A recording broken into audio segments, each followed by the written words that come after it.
আসসালামু আলাইকুম, welcome back to my channel. আজকে আপনাদের করে দেখাবো কালোজিরা ভর্তা। আমরা সবাই জানি কালোজিরা আমাদের শরীরের জন্য খুবই উপকারী, কিন্তু কালোজিরাটা খেতে তিতা তিতা লাগে বলে আমরা অনেকে খেতে চাই না। খেতে না চাইলেও অনেক সময় জোর করেই খেতে হয়। আমি আজকে আপনাদের যেভাবে কালোজিরা ভর্তা করে দেখাবো, এভাবে কালোজিরা ভর্তা করলে কখনোই তিতা লাগবে না।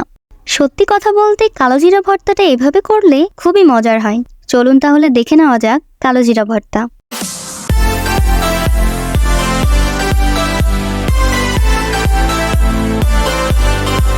প্রথমে আমি এখানে 2টা পেঁয়াজ আর একটা রসুন নিয়েছি। পেঁয়াজগুলো একটু ছোট ছোট টুকরো করে কেটে নিয়েছি আর একটা রসুন খোসা ছাড়িয়ে নিয়েছি। এখানে নিয়েছি কয়েকটা কাঁচামরিচ। তারপর নিয়েছি আমাদের মূল উপকরণ কালোজিরা। আমি এখানে 3 চামচ কালোজিরা নিয়েছি। এবার একটা প্যানে সামান্য তেল দিয়েছি। এখন পেঁয়াজ আর রসুনটা একটু ভেজে নিচ্ছি। বেশি ভাজার দরকার নেই, জাস্ট পেঁয়াজ আর রসুনের গন্ধটা যাতে না পাওয়া যায় তাই সামান্য ভেজে নিচ্ছি।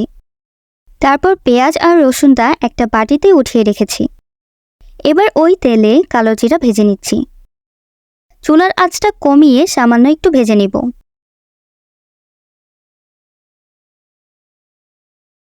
তারপর মরিচগুলো একটু ভেজে নিয়েছি।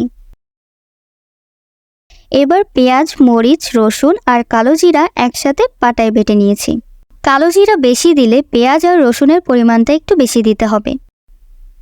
এভাবে কালোজিরা ভর্তা করলে একদম তিতা লাগবে না, আর খেতেও কিন্তু ভীষণ মজার হয়।